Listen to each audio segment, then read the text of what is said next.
proverb and the 13th proverb. So, I'm hoping that hoping I don't have to do that again. We good? We good, y'all? See, we funny. He was the one that was talking. No, I'm saying they ain't telling me don't touch the drug. I'm saying that's up. That's up. But that's us. You know, before I get into that, actually, I wanted to say a couple of things first. So, what I'm gonna do is, because I know we all just ate, and I know the drummers is tired, and we tired because. So I'm gonna try to make this a little bit interactive. I am gonna ask that comments be kept to 2 minutes for y'all.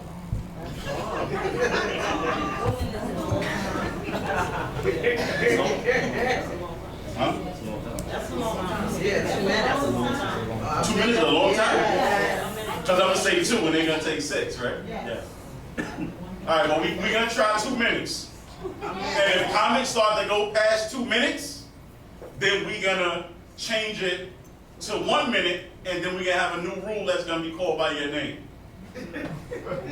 So, a couple of the, just so y'all can get ahead, a couple of the verses that I'm going to ask for some feedback and comments on in chapter 12 is going to be verse 4, verse 14, verse 19, verse 28.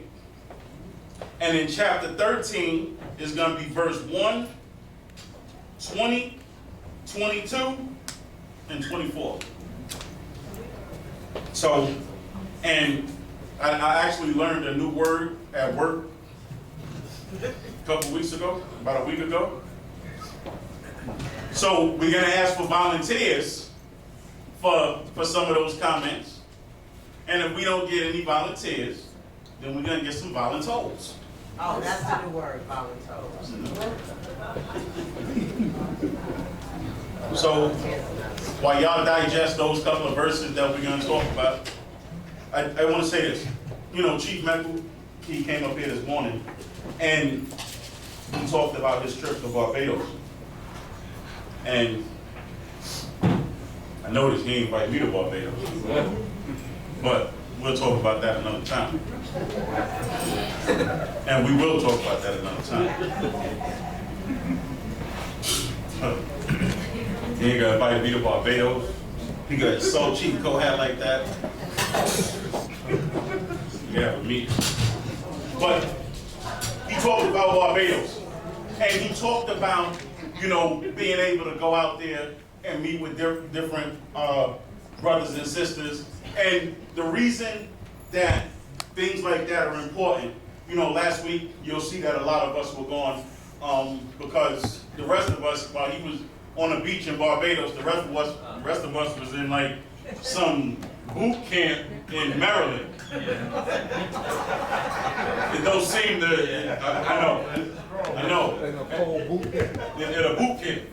And so, you know, that's another reason. But, you know, but it was important because we were able to, you know, fellowship with other Israelites. And the reason that one of the reasons that that's important is this, is because a lot of times when you sit in the same space and you see the same people, you get a little bit discouraged because you think that it's just y'all. Yeah. And you think that this is it. And you start to look around and you think, this is it. And this is the remnant. And oh boy, we're in trouble. And when you go out and you see other people, it broadens your horizons. And it lets you know that the Most High God is waking up people from all over the world, and New York is just a small part. Right. New York is just a very small part. And the works that we're doing in New York is just a very small part. We got a visit earlier on today from some brothers from Israel by way of different states, and they came and they told us some of the steps and the strides that they're making in order to try to reestablish and do the work that the Most High God said needed to be done. And so, again, the reason that those things are important is because you start to see and you look and you start to see the promise that the Most High God made to us, and you see that you know it's going to come to pass because it's not just us. It's other people from a variety of different places. And the other part about that is you get to sit down with people, and one of the major rules that they have is that they don't want to talk about the stuff that divides us. And it's a big reason that they don't want to talk about the stuff that divides us. And it's actually, one of these Proverbs actually covers that, and I'll go into it. But one of the biggest reasons is that we don't know how, or we haven't learned yet, how to disagree and still be okay. To us, a disagreement means I'm not talking to you. And it can't be like that. We too late in the game for that. Because if you sit and you look around in the world and see the different things that's happening in the world, you better believe that we need to be able to depend on each other. And we can't be dependent on each other if we're not even speaking to each other. So just a couple of those things that I would like for us to bear in mind as we're going through this portion. I don't know, I just feel like separating somebody just because that we set the example right now. So we're going to start in the book of Proverbs, chapter 12, whenever you're ready. Proverbs chapter 12, hallelujah. Hallelujah. Whoso loveth knowledge loveth correction, but he that is brutish hateth reproof. And this is going to be the premise of a lot of things that we're going to talk about. It's going to be the premise all through the Proverbs. It's going to be the premise through each and every single Torah portion that we're going to do. That whosoever loves discipline and knowledge, who loves discipline loves knowledge, but he who hates reproof. And I know they like this is I think this is a British printed book, so they want to use the nice word where they says brutish. What does brutish mean? That's what it means. That's the Queen's English is brutish. The American English is stupid. Because what happens is you have to be, if you can't take correction, there's a problem. Because correction is going to be there all throughout your life. Yes, sir. Correction never stops. Never stops. And granted, sometimes we need to learn how to give correction and do a little bit better job with that. But we need to be able to learn how to accept correction because correction is for us. Correction is because someone looked at something that we were doing and recognized that that person needs somebody to talk to. Right. That person needs this piece of advice that I'm going to impart upon them. And so that's important. Come on. Verse 2, a good man shall obtain favor of Jehovah, but a man of wicked devices will he condemn. The other thing that I should have said, preface my statement to say, you see, good man, good woman. Son, daughter. When the wisdom is coming through, it applies to everybody. Right. Not just men, not just women, not just sons, not just daughters. It applies to everybody. So what it's saying is a good man obtains favor of Jehovah. Why? Because of the way he acts and the way he conducts himself and the way that he carries himself. And so now, for us who want to learn how to obtain favor of Jehovah, which I presume is what we're all looking for, we need to learn how to accept certain things. We need to learn how to accept reproof, correction. We need to understand what obtaining favor of Jehovah means. 3, a man shall not be established by wickedness, but the root of the righteous shall never be moved. Okay, come on. A virtuous... Number 4, 4 was the first one, right? Y'all ready? Okay, I'm taking volunteer. 2 minutes. 2 minutes. Come on. A virtuous woman is a crown to her husband, but she that doeth shamefully is as rottenness in his bones. Anybody want to talk about that? Any thoughts? Volunteer? Voluntold. No thoughts? Oh, okay. Shabbat Shalom. Shabbat Shalom. I'm just, from based on what it says here, it's just like a good son or a good daughter, a good wife.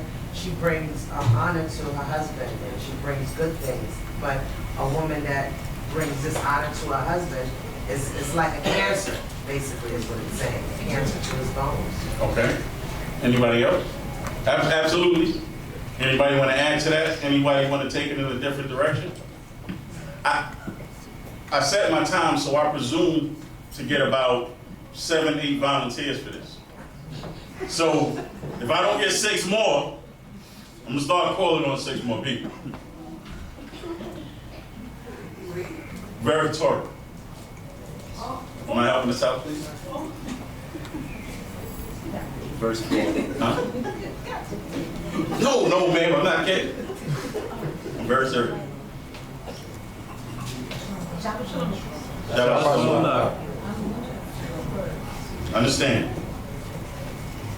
But a woman that is righteous, God-fearing, stands behind her man. Righteous, God-fearing, stands behind a man. That's what the people want. And again, the opposite, if she's not, makes him ashamed too. Makes him ashamed too. Okay. Chief Prince. Oh, you came just in time, Chief. Go back, 'cause you next. Oh, yeah, you next. You know you next. Chief Prince. It said a virtuous woman is a crown to her husband. Okay, a crown is something that you wear with pride. A crown is something that you are very, you feel very proud of, and you like to show it off. You know, Chief Michael wears his crown sometimes. He like to show his crown off, and that's a beautiful thing. We need a meeting for that, too. But People it come up with says, crowns. but she who acts shamefully is a rottenness in his bones. Because you got a wife, that's somebody you love, that's somebody you cherish, and your wife is shamefully. Like, I don't know how many of y'all have seen that movie where my man come in and he said, every day I got to prove my love. I mean, that means every time you go out on the street, your wife is shamefully acting up, she probably drinking, and you got to protect her from herself. And it's a rottenness to the bones because you ain't gonna win every time. Amen. Chief, go ahead. There we go. A virtuous woman is a crown to her husband, but she who acts shamefully is as rottenness in his bone. 2 minutes, Chief. That's something that we want to put an elevation to a woman, because a crown is something exemplary. I mean, exemplary. Yeah, Amen. and that is that show-off thing that you want with your wife. A crown is a thing of glory. The king uses a crown. The queen uses a crown. So she's like a queen to you. But the rottenness of the bone is like the young man from that basketball team that the wife wants everybody to watch. Talking about Steph Curry. Yeah, Steph Curry. Talking about Steph. Yeah, she make you feel shame for what she said the other day. So, anybody?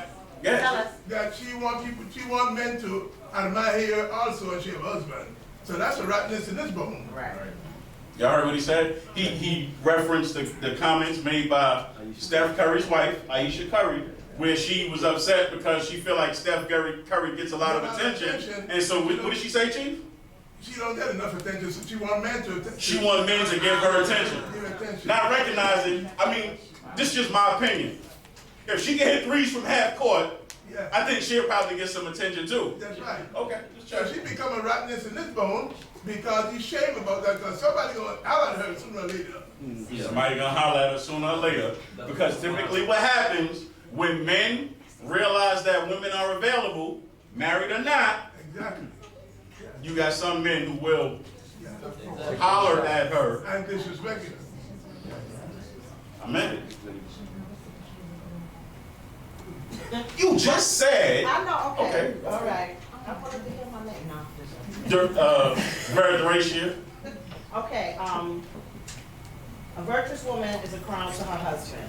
I'm gonna say that's more like when a husband takes a wife and she becomes one with him. It's as if she follow law, do law, godly, God-fearing. She's good for him. Amen. But when it says, she that doeth shamefully is rottenness in his bones. So it's like if she carries herself a certain way, it's as if she's tarnishing his image as well. Okay. Making him look bad because she is one with him. So that is his choice by him having this type of woman. So therefore she is tarnishing his image of who he is as a man. Amen. So we're just going to get Chief Uziel, and we're going to get you, and then we're going to move on. A crown is a jewel. So when you're talking about a virtuous wife as a crown unto her husband, a jewel, when you think about a jewel is precious. You store it, you put it in safe places. It's something that you don't play around with. You know, everybody don't get to touch it. You don't give your chain to everybody to wear. That's not what you do. Your chain is your chain. You know what I mean? Your crown is your crown. And you store that and you keep that in a safe place. But when a woman it's a shameful woman, it's like everyone else is saying, it's like when she does certain things, it brings shame to her husband, and like the sister say, it's like that cancer that consumes. Because you start eating away at somebody, and that's when sometimes if you don't separate, then you get a lot of that violence. You know what I mean? You get a lot of that violence, and you get a lot of that stuff like that, because then you got to live with that shame. Amen. Okay. Okay. I wanted to also reference Proverbs 5:3 through 6, and it talks about like the adulterous woman. For the lips of the forbidden woman drip with honey, and her speech is smoother than oil. But the end, she is bitter as wormwood, sharp as a two-edged sword, and her feet go down into death. So basically, the Most High is saying an adulterous woman, a woman who brings shame to her husband, can also bring death upon him in his household too. Amen. And so I just want to say, all of those answers are acceptable answers. And again, one of the reasons that we look to do this approach is because we want people to realize, we want everybody to get involved, because we all learn from each other. So for so many years, what we've done is we've had people come up and we've had people talk, teach. But then a lot of that, what happens with that is a lot of times we don't get to hear from some of the more quiet and subtle people around. And I think that we all need to recognize that we all have something to offer. We all have something to give. And so that's what we want to be able to present to everybody, our collective understanding, our collective morals, and not just the few people who you hear or see coming up, however so often that we come up. Iron sharpens iron. Iron sharpens iron. Verse 5. Proverbs chapter 12, verse 5. The thoughts of the righteous are right, but the counsels of the wicked are deceit. Okay. The words of the wicked are to lie and wait for blood, but the mouth of the upright shall deliver them. The wicked are overthrown and are not, but the house of the righteous shall stand. And again, one of the things that you're going to see when it comes to the Most High God is that the Most High God even looks at a person's thoughts. And because your thoughts and your thoughts represent who you are. And a lot of times what happens is we sit and we think things, and because we entertain things too long, we start to act upon those things that we've kept in our mind because we've entertained them so long. So that's one of the reasons that we really need to consider when you're sitting and you're starting to think and you're holding on to these thoughts a little bit too long, we need to consider, like, what's exactly happening here? Right. Why am I thinking like this? Is this a godly thought that's entertaining this space in my mind for as long as it is? Because a lot of times what will happen is we'll sit and hold on to thoughts for so long that we react and now you're in trouble. Verse 8.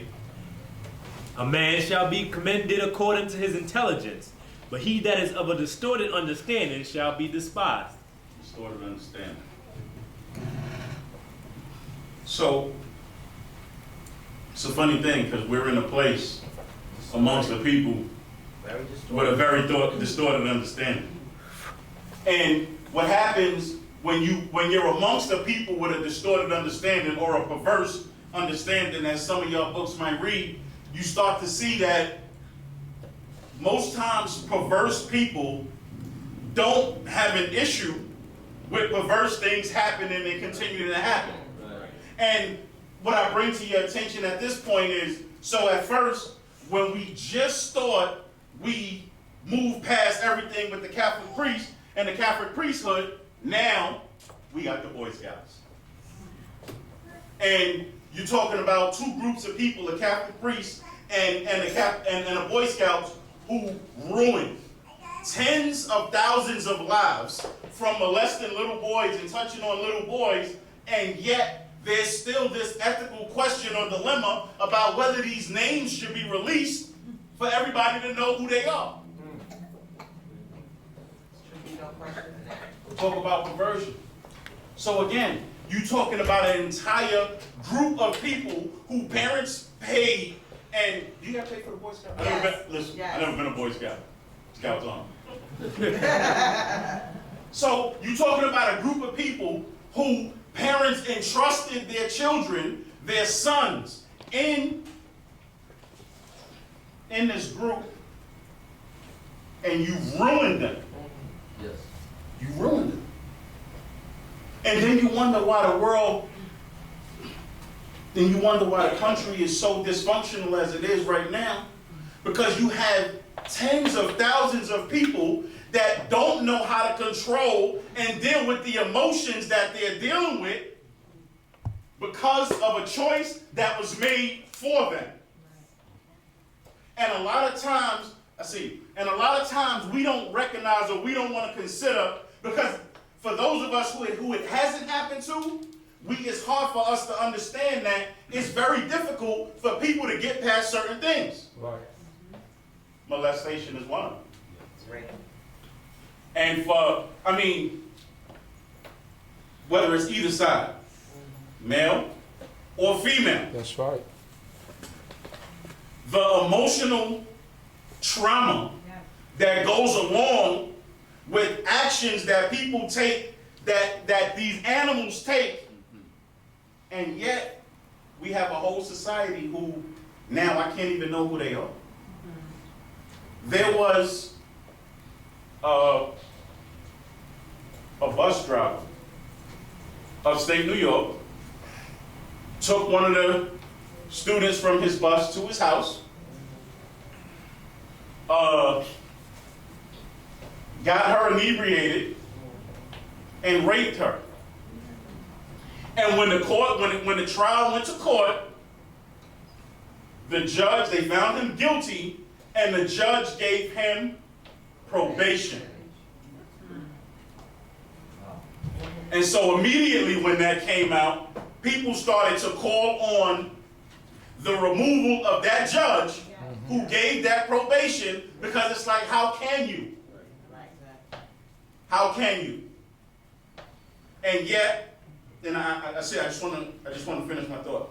And yet, at the same time, I've never seen a conviction and a sentencing happen as quick as they did with that young man from Brownsville with the jogger from Howard Beach. Right.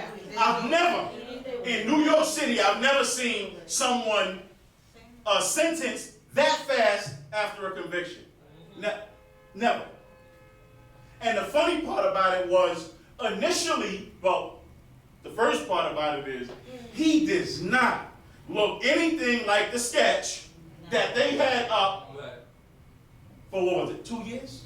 Yeah. Close to? Doesn't look anything like the sketch. And then, originally they were looking for 2 white men. That's who did it. That's what they were looking for. They were looking for 2 white men. And then at a certain point, they went and forced over 200 black men to give a DNA swab, and that's how they determined that this individual was there. When, if you remember correctly, there was no DNA evidence found at all at the scene. That's why they was having such a hard time catching somebody.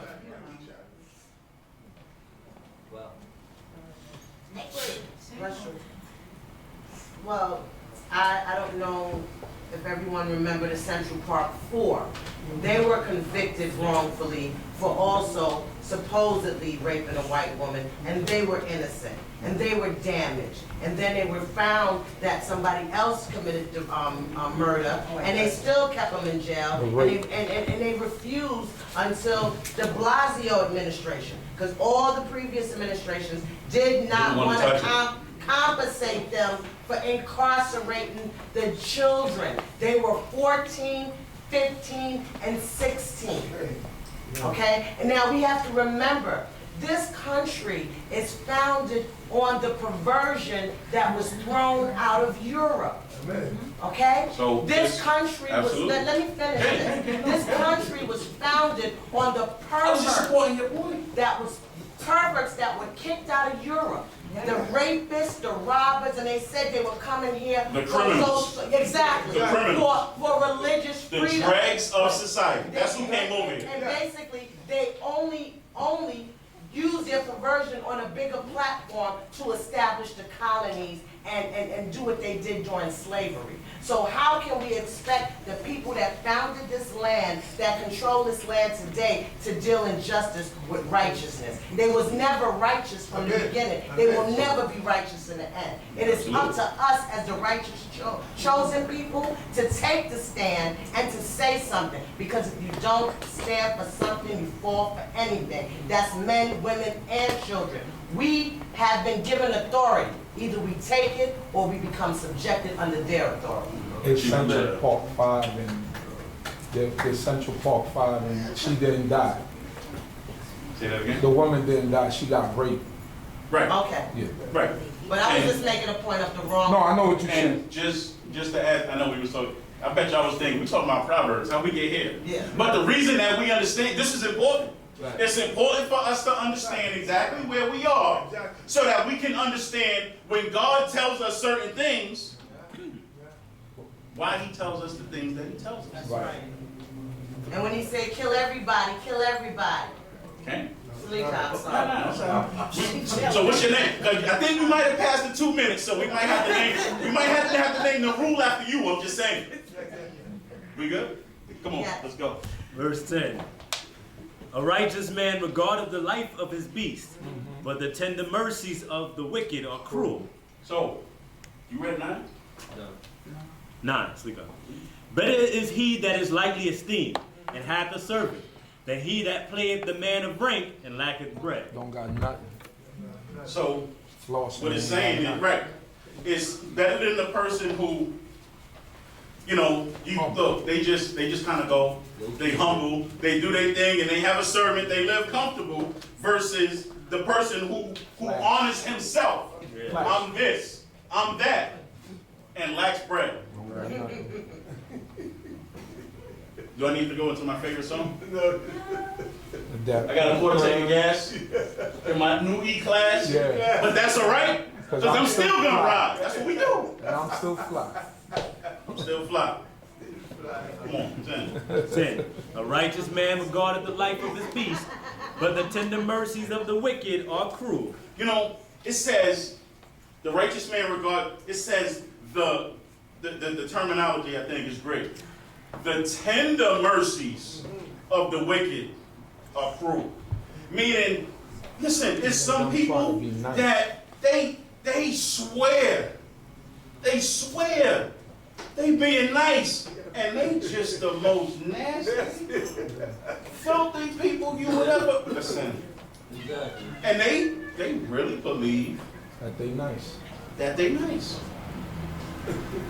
One of the things I wanted to touch on when it comes to this and how people, because the other part that goes along with that is, you know, what it's really talking about is people and how we're not considerate or compassionate to other people's feelings. And so I wanted to kind of touch on this bullying thing for a minute. Because, I mean, all of us went through bullying. Some have been bullied. Some were the bully. Some were the bullies. Some were the bully. Looking around here, I think I can point out some people who could have quite possibly been some bullies in here. I ain't saying no names, but I could. And, you know, and we always talk about the things from generation to generation. So we talk about our generation, and our generation talks about the generation before us, where we like, you know, we don't understand. Or the generation before us typically tells us, y'all don't understand. And our generation tells the next generation, like, you don't understand. And so what I'm trying to figure out is I'm just trying to figure out how people get bullied on a computer. I mean, like before, bullies used to be in the schoolyard. You had to walk past the bully block. Remember Different Strokes? The group. And the Gooch? Invisible bully. Remember? Who remember the Gooch? Of course, I do. Remember the Gooch? Arnold Jackson had to go, and he had to go face the Gooch every day in his lunch. But like on a computer, and they bullying you on Facebook. You know, you can just log off the computer, right? And all the bullying will stop. Bullies build character. It'll stop. Yo, they have a block button. You can block and report the bully.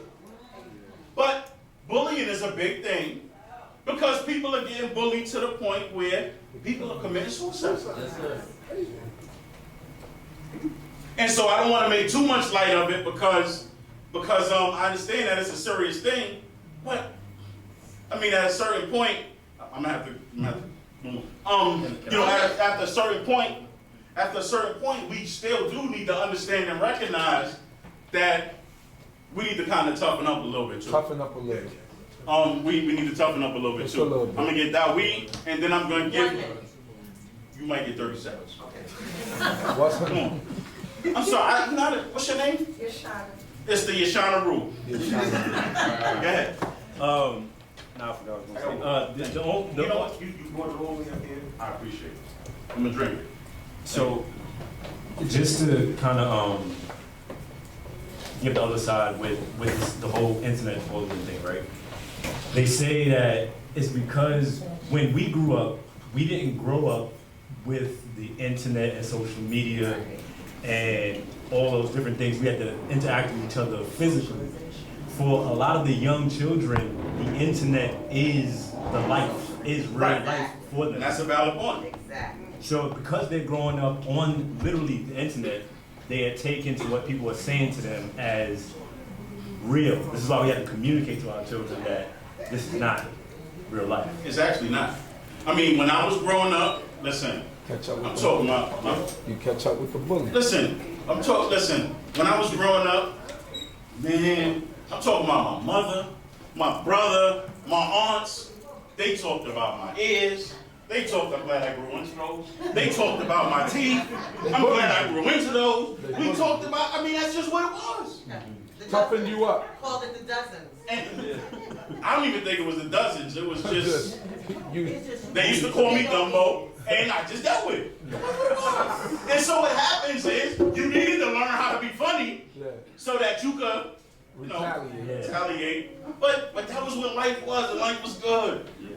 Life was good. Okay. Learn how to They've taken away our God, they've taken away our education, now they've taken away our confidence through socialization.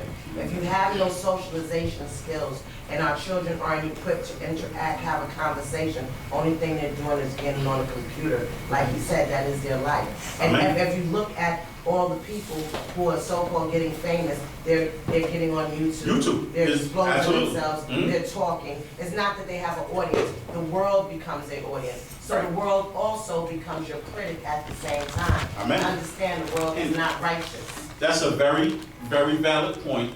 And so I take that and I bring that to, so us as parents, not for us to talk about it now, but for us to think about it, consider how do we counteract that? As his parent, well, get better now. Just think about it. Because we know that this is what they're growing up. So, because what happens is you may have a child that because the rest of their friends are on Facebook, and you may tell a child, I don't want you on Facebook. It's for a reason that I'm saying this. Come on, let's move on. Verse 11. He that tilleth his ground shall have plenty of bread, but he that followeth after vain things is void of understanding. So the person who works, when you work, you got bread. To us, we understand bread, money, this, same thing. Come on. The wicked desireth the prey of evil men, but the root of the righteous yieldeth fruit. What verse? That was verse 12. Okay. 13. In the transgression of the lips is a snare to the evil man, but the righteous cometh out of trouble. A man shall be satisfied with good by the fruit of his mouth, and the doings of a man's hands shall be rendered unto him. That's verse 14. So there's going to be one of y'all, young men, and if y'all stop tapping each other, Moshe, my man. A man shall be satisfied with good by the fruit of his mouth, and the reward of a man's hand shall be rendered to him. Talk to me, Moshe. Talk to me like you talk to them in school. Well, no, not quite. But Man shall be satisfied. what does that mean? What does that mean to you? Okay? Israel. My man. You know what happens? I learned this the hard way. When the teacher asks a question, the person who put their head down, that's who usually get called. I always used to get called. Israel. A man shall be satisfied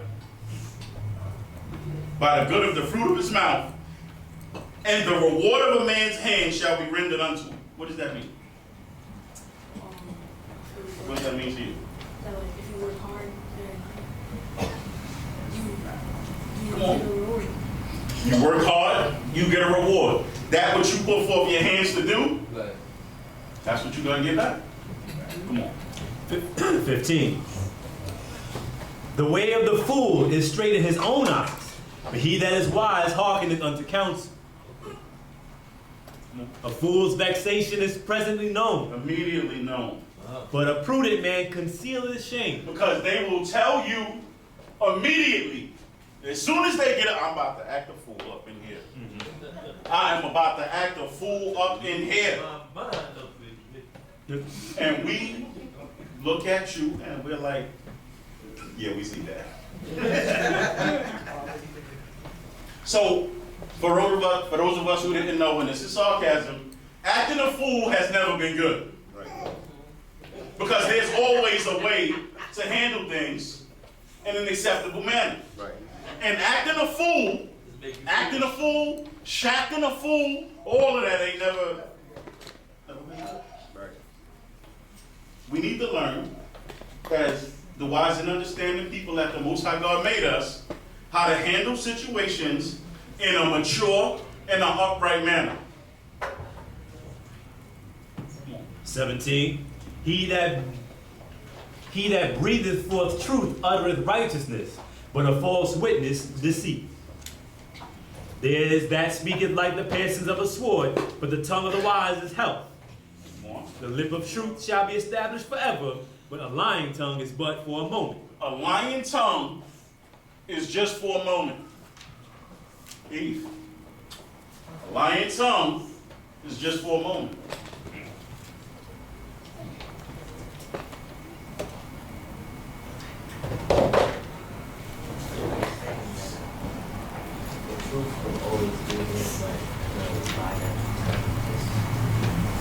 Even though you said for a while, you said it for a moment, but The truth is still there. Even though you said it for a lie, it's just for a minute.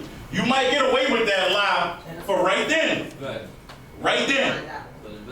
But what's going to happen is, they might, a lot of times, and take this from me, because I know. A lot of times, when you lie to your parents, they already know that you lie. Yeah. Am I right? Right. Well, a lot of times, when you lie to your parents, they already know that you're lying. And they're gonna let you go. They're gonna let you go. And then they're gonna ask the same question maybe 3 weeks later and see what type of answer that you're gonna give. And then they're gonna say to you something like, you know you told me different. No, you're best. You know, there you go.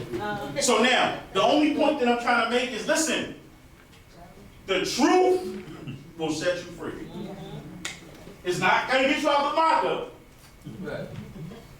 Probably won't, but it'll still set you free. That too shall pass. Because that too shall pass. Because the fact of the matter is when you lie, and then you got to lie again, and then you got to lie again, at a certain point it's all going to come out. And then at that point, the punishment is usually worse than if you had just come out from the beginning and just told the truth. Y'all with me? Yes. Verse 20. Deceit is in the heart of them that devise evil, but to the counsels of peace is joy. There shall no mischief befall the righteous, but the wicked are filled with evil. Lying lips are an abomination to Jehovah, but they that deal truly are his delight. Ellie. Lying lips are an abomination to your hope, but those who deal truly are his delight.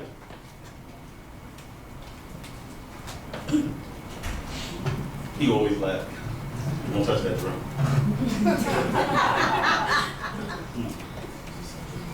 Lying lips are an abomination to your hope. So, the word you lie is like being able to get a consequence. He said, when you lie, you're going to get a consequence to that lie that you told.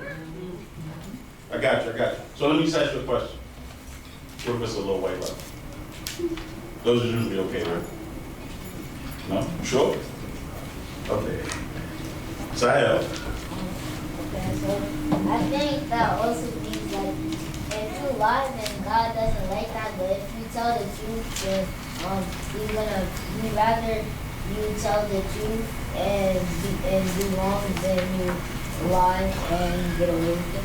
He said, God doesn't like the lie. He would much rather you tell the truth. And then he further went on to say, because there's going to be a consequence to it, but at least you told the truth. You want to say something? I just wanted to say that there's basically no point in lying because even if your parents sometimes this be the slightest, if they don't recognize that you're lying, God would still know. So there's no point. He said, even if your parents don't recognize that you're lying, which they always recognize that you're lying. I just want to be clear. They always recognize that you're lying. But if they don't, God always knows. But trust me, your parents know too. I just want y'all to be cognizant of that. Come on. 23. I'm sorry, I heard something. Oh, okay. 23. A prudent man concealeth knowledge, but the heart of fools proclaimeth foolishness. The hand of the diligent shall bear rule, but the slothful shall be under tribute. Right. So what it's saying is the hand of the diligent. When you're working at something, you're constantly working at something. You're working at a job. You're working to get this done. You're working to get this accomplished. It's saying the person who does that they're going to bear rule. But the lazy man is always going to be under tribute. The lazy man is always going to work for somebody if he works at all. The lazy man is always going to be looking for some sort of a handout because when you don't put your hand to do work, nothing's going to come from Nothing's going to come from you. I don't know nobody else. I don't like being poor. What's up? I don't like being hungry. I don't like, Bacon. Begging. I thought you said bacon. No. I must be hungry. No, he said, I don't like begging. And if y'all like nice stuff? Y'all like nice stuff? Nah, say a little loud. You like nice stuff? You look like you like nice stuff. You like nice stuff? You like nice stuff? You like nice stuff? You know you gotta work to get nice stuff. Parents ain't gonna always be able to buy nice stuff. Parents aren't gonna always be willing to buy nice stuff. At a certain point, you need to get up and get out there and work and get your own nice stuff. You like nice stuff? Okay, you look like you like nice stuff. I know who your father is, so. And you got on, never mind, I ain't gonna mess with you. I ain't gonna mess with you yet, but you coming. You coming. Come on. 25. Care in the heart of a man boweth it down, but a good word maketh it glad. Right, so it's saying anxiety or care in the heart of a man weighs him down. Meaning, like, when you constantly thinking about something, hoping for something, waiting for something, it's like a drag. But then that good word that comes from it makes a person glad. Come on. The righteous is guided by his friend, but the way of the wicked leadeth them astray. You know, when you get advice, you know why it's important to have a good friend? Because a good friend will give you good advice regardless to what. Yeah. Listen, I know a lot of times we think a friend means tell me what I want to hear. That's not a good friend. That's not a good friend. Bear that in mind. Because the thing that tests your friendship, the thing about a friendship is built on me knowing that you have my best interest in mind. Amen. And if you're not telling me when I'm wrong, you don't have my best interest in mind. 27. The slothful man shall not hunt his prey, but the precious substance of men is to be diligent. So they saying that the slothful and lazy man don't hunt his prey. I mean, he'd rather just, I know I'm hungry. I know I need to go out and get something to eat, but I'm constantly tired. Won't hunt his prey.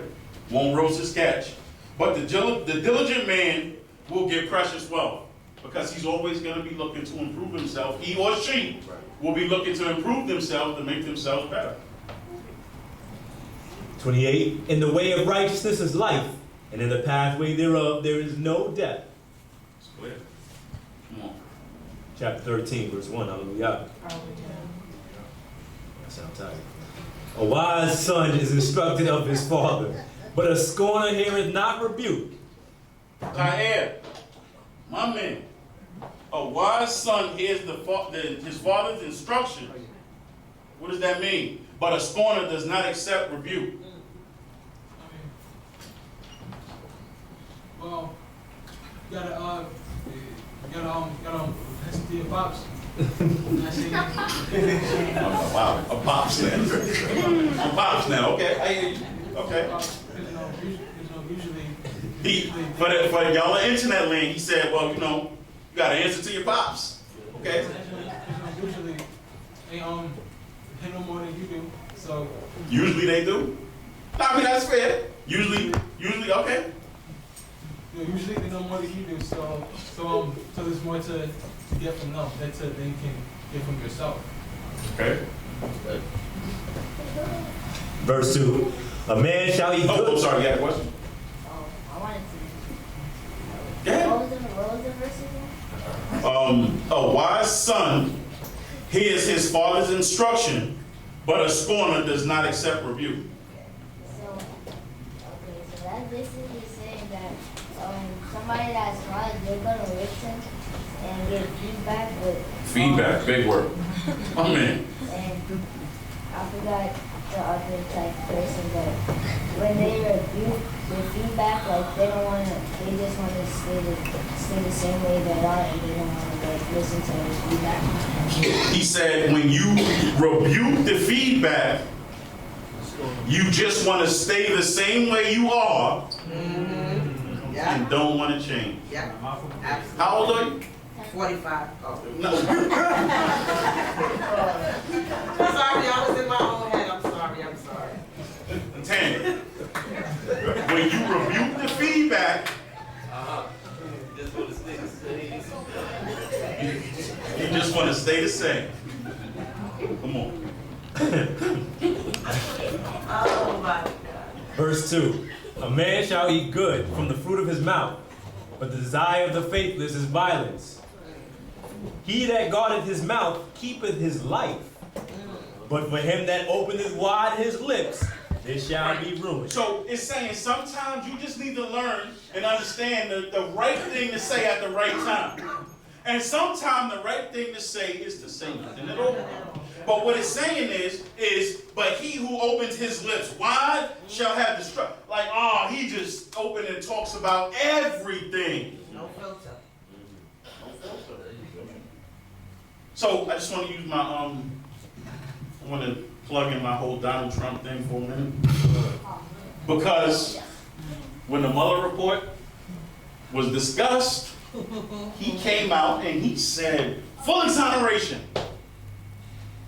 Now that they started to open it up a little bit, now he don't even want the report to come out at all. Don't sound like full exoneration to me.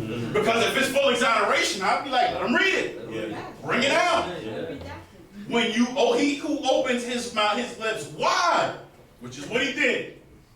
Because if he would have just been like, if he would have just been regular and just said, okay, let's just move past this, then people would have probably been like, okay. But he went all the way to the left and then they called this bluff. And now you got to deal with it. Verse 4. The soul of the sluggard desireth and have nothing. It's a real crazy thing to want, and have nothing. Because you don't want to get up to do the work, what it takes to get it. But the soul of the diligent shall be abundantly gratified. Hallelujah. Abundantly. When you work hard, it's going to pay off. Because God will make sure it does. Come on. 5. A righteous man hateth lying, but a wicked man behaveth vilely and shamefully. Righteousness guardeth him that is upright in the way, but wickedness overthroweth the sinner. And all righteousness is, because a lot of times we think all righteousness is doing that which is right. That's all it is. Verse 7. Come on. 7. There is that pretendeth himself rich, yet have nothing. There is that pretendeth himself poor, yet have great wealth. So I was looking at this. And it says, Yesh make meet asher where ain cold.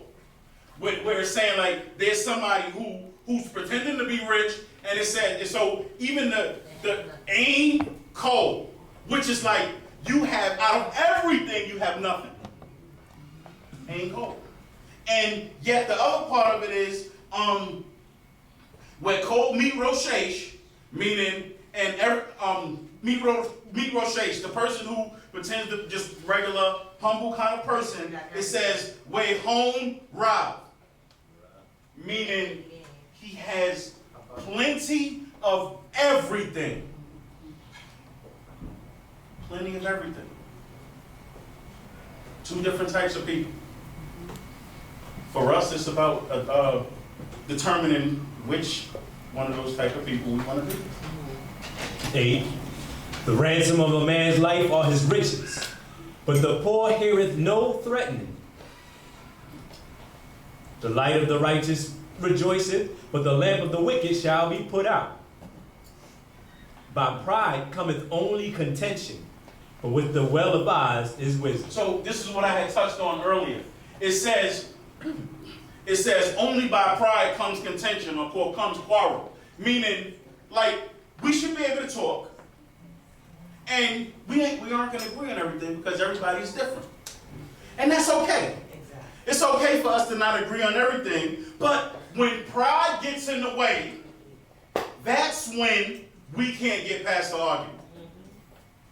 Because pride has gotten in the way. And you've put being right before doing the right thing. Because being right isn't always important. Because if I can tell you how many marriages or how many relationships broke up just because somebody just had to be right, well, that's not the most important thing. We just need to learn how to be able to get past certain things. We just need to be able to get past certain things. And one of the things that I will say, maybe a very controversial statement, but I'm going to tell you, if people aren't getting along and we can't speak, at least one person is not doing Torah. because Torah was meant to bring us together. And if we can't, if with all of the laws that the Most High God put out there, if we can't find a way to at least be able to sit down and be cordial and all of those different things, at least one person is doing something wrong. Verse 11. Wealth gotten by vanity shall be diminished, Fast money. but he that gathereth little by little shall increase. And that's all it takes. A little bit, save a little bit, spend a little bit. Buy a little something, save a little bit. And before you look up, before you know it, you're going to look up and you're going to have a nice savings and you're going to be able to get the things that you want. Everything doesn't just come so fast. I hate to burst anybody's bubble. I just, me personally, I just don't see the Most High letting nobody win a Mega Million. No Israelite win a Mega Million. Because you're going to leave. We don't, but we're going to leave.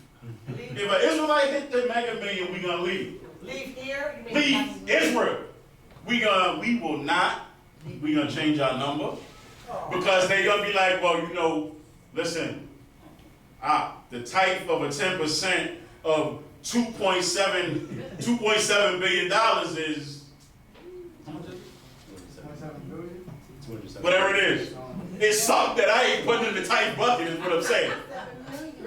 Really? Really? I'm just saying. You really think? I'm saying if I believe, I strongly and firmly believe that if Israelites hit we won't, that's just my opinion. The Most High God made us to work hard. And our blessings come in us working hard and depending on God. Come on.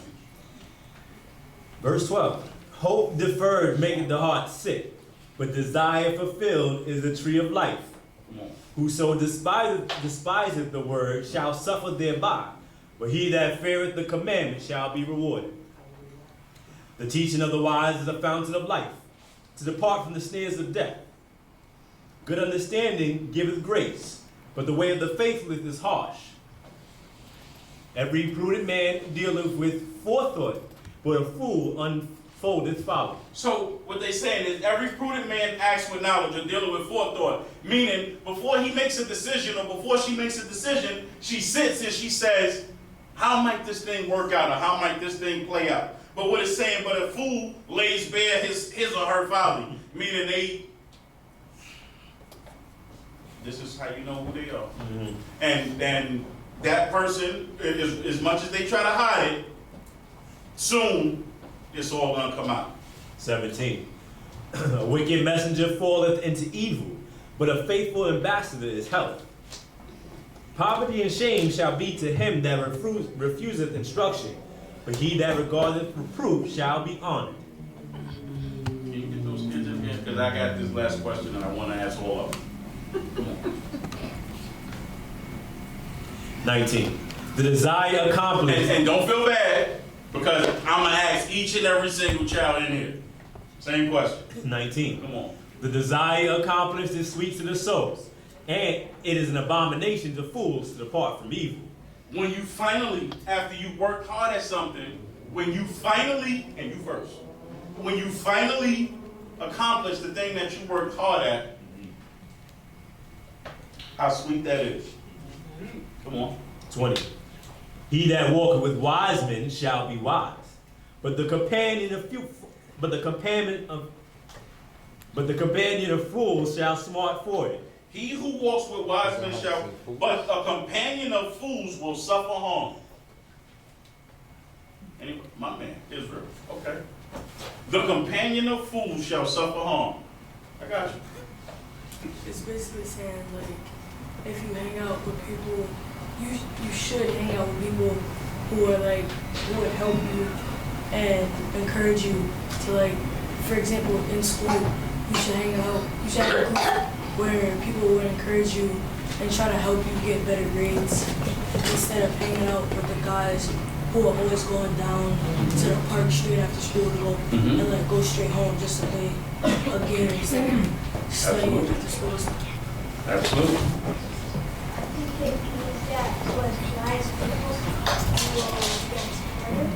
With wise people, you will get smarter. Absolutely. I think wise people, you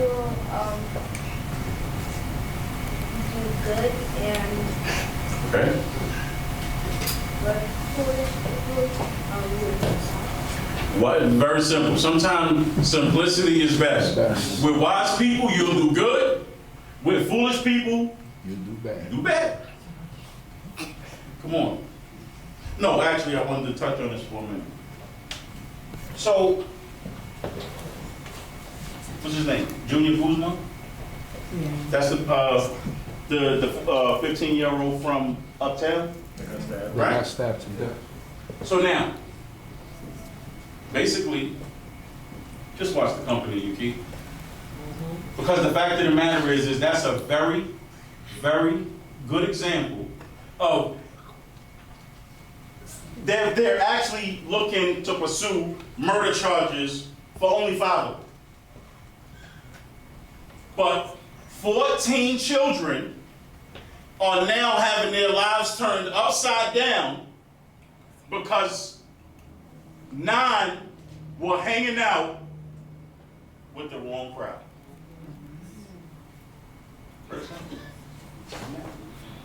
21. Evil pursueth sinners, but to the righteous good shall be repaid. Okay. A good man leaveth an inheritance to his children's children, and the wealth of the sinner is laid up for the righteous. Much food is in the tillage of the poor, but theirs that is swept away by one of righteousness. He that spareth his rod hateth his son, Or daughter. but he that loveth him chasteneth him betimes. So, who we haven't heard from yet? Layla. Layla. He who spares the rod hates his son. Help me out. Look, we'll sit here. We will sit here. You scared? You scared? You scared? All right, we're gonna come back to you. Hey, you. He who spares the rod hates his son or daughter, but he who loves him disciplines him early. Y'all don't even have to raise your hand because I'm gonna come to y'all. I'm gonna come to all y'all. Every single one. It means that you have to discipline your children in order to show them love. And you don't discipline them, you hate them. If you don't, get it. You gotta be raised the right way. If you don't discipline them, it means you hate them because they will not be raised the right way. Get ahead, man, get ahead. You, my man, stop, get ahead. Why don't you just come up here? Get ahead, come up here. I'm just playing, don't come up here. It's my spotlight, bro. Don't do that. It's my spotlight, don't do that, man. Get ahead. Get ahead from right there, you see. basically what that means is like, if you wait too long to discipline your children, then they're not gonna turn out the right way. So you have to discipline them from young so that they know what to do when they get older. If you wait too long to discipline your children, they're not gonna turn out right. Right? And what was the last part you said? And you said if you discipline them from young, then they're gonna know what to do and the right things. And if you discipline them from young, then they're gonna know what to do and do the right things. Moshe. I ain't hear you. Oh, he said what you was gonna say? All right, so we're gonna come back to you. You're gonna say something else. You're gonna say something. He summed it up? Well, you sum it up some more. And the reason that I want each and every one of y'all to answer this and think about this and consider this is so the next time you have a parent that's dishing out discipline, and I want to be clear, the sparing the rod is not always just a marker. Sometimes sparing the rod is a nice, stern talking to. Sometimes sparing the rod, sometimes that rod is you sitting in that cat stance. You must have, some people in this room know what that cat stance feel like. Some people in this room know what that cat stance feel like. Ever had parents who made y'all stand against the wall and face the wall Yeah. and hold books like this? Yes. Right, don't touch the wall.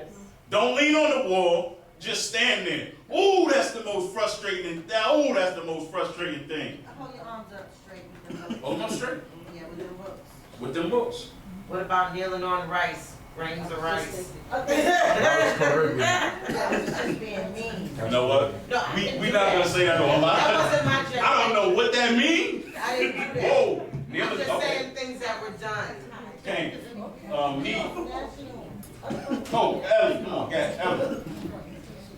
Come on. Thank you. Come on. Well, you'll have to call it on my grandma. Basically, when your parent tells you to do something, it's like for a reason, so when you get older, you'll remember it to like do the right thing and not follow people out and do the wrong thing. So that when your parents tell you what to do, that you listen to them so that when you get older, you don't follow the wrong thing. Just bear in mind, if I haven't heard from you, you can expect to be called on. Eve. I know I heard from you, but you should have expected to be called.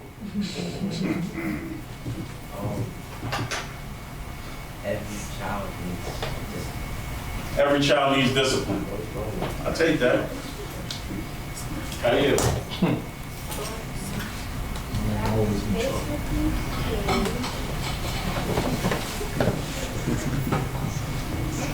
Come on, Shabbat gonna be over and they're gonna be looking at me like you need to finish. Come on, let's go. See, they laughing back there because they like, hey, he must be reading our mind. Come on, I hear y'all. Come on. That basically is like.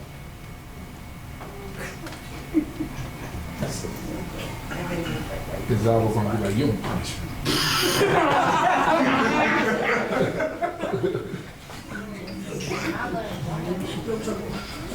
I don't understand language. Understood. I'll accept that. That's right.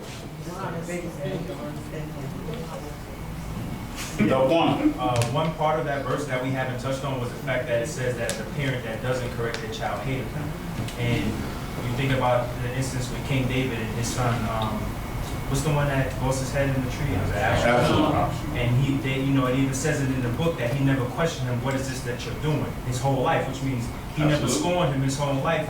And in that way, he lost his life at a young age because he turned against his father. And thinking about that, in our days and times, if you have a parent that never correct you or let you know, hey, this ain't the thing you're supposed to be doing, that parent is leaving you to the world to be corrected. That's the last thing you want to do in this, society. So he said, I'm just gonna reemphasize the last part of what he said is he said, because when we don't correct our children, we leave the world to correct our children. And I can't really speak for everybody else, but I've seen plenty of examples how the world corrects black children. I think we've all seen those examples.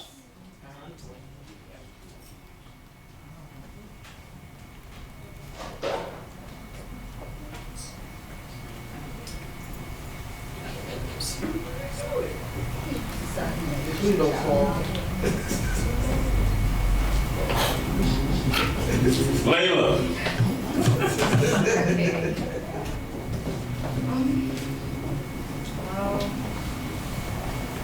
Your parents, they have lived on earth longer than you, they have more of experience. So when they discipline a child, they're not disciplining the child because they like it.